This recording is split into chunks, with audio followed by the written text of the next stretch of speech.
Rachel Brady. I'm a family food blogger over at Well Worn Whisk. So today I'm not talking about recipes, I'm going to talk to you about breastfeeding and my own experiences of breastfeeding, or baby feeding, should we call it. So let's just say it didn't go smoothly. So my children now are almost 5 and almost 3. Yeah, so with my son Arthur, I was very pro breastfeeding. I read all the books, I went to the all-day antenatal classes, I did like extra homework. I remember going to an NHS kind of seminar group that was like 2 of us turned up. Yeah, I'm going to breastfeed and it's going to be great. So in the hospital I had a C-section, so it's not an easy start. So I tried to feed him and it was hard, but I did it. And the nurse ticked a box and I was free to go. After one night we were sent home, and at home I really struggled. On day 5, when the midwife comes around to weigh them, to measure them, Arthur was actually quite a lot underweight, so he hadn't put his birth weight back on.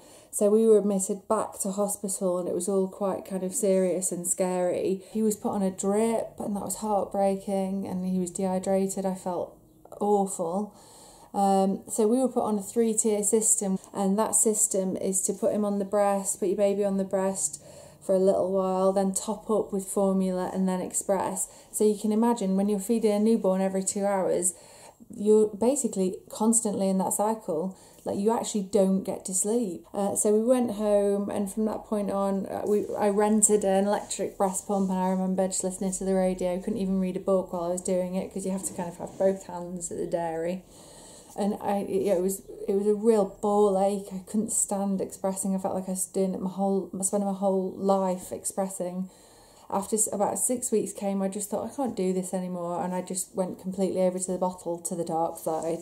I did feel bad, and I did think, oh, I've failed. You know, the one thing that you're asked to do when you have a newborn baby is breastfeed them, and I couldn't even do that. That's how I felt. And so then when I had my daughter, with her, my fear was very much, we must not get admitted into hospital. She has to put on her birth weight. So even though I was like, yes, I've got another chance at breastfeeding here, let's give it a go. I also always had that in the back of my mind, kind of haunting me. So on day 3, I was a broken human being, and Adam said, "Why don't you sleep in the spare room, have a good night's sleep. I'll give her a bottle in the night."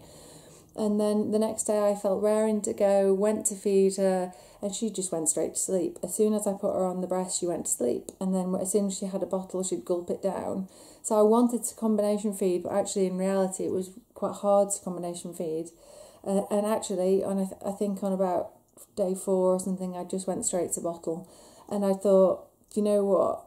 I do feel bad about putting her on the bottle and not breastfeeding her, but I'd feel worse if she was admitted to hospital. And come day 5, she got measured, she'd put on loads of weight, it was brilliant, and I felt good. To this day now, I still feel like I did let them down a little bit. Look at them now, and they're both thriving children. I mean, one thing I did feel, particularly with Arthur, my first child, was that, I kept saying to Adam, I can't wait to wean him. I'm going to be, he's going to have loads of fruit and vegetables. I felt like I had to compensate for my earlier failure with breastfeeding. And it's funny, I still refer to it as a failure with breastfeeding. But I would never, ever judge another woman as harshly as I judge myself. Not enough pregnant women are told breastfeeding is hard, it's really tough, so just prepare yourself. Like, there's never that message in any of the books and anyone that talks about it. Even between mums, like no woman told me, oh, breastfeeding is really hard. It's actually gone too far the other way. I think, first of all, I think women need to be told, and we all need to be honest about lots of women can't breastfeed, or just can't get on with breastfeeding, and that's okay. So it's great that they're promoting breastfeeding, and I think there is a percentage of the population who need to be that breastfeeding message to be promoted, But I think there needs to be a little caveat in that message, in that communication, saying, but if you can't do it, it's okay, give it your best shot. Becoming depressed as a result of failure to breastfeed is a much worse situation than just giving your baby a bottle. So to all pregnant women, breastfeeding is hard, just prepare yourself for that fact. So that's my breastfeeding experiences. I hope you find it interesting or helpful in some way. Okay, that's all.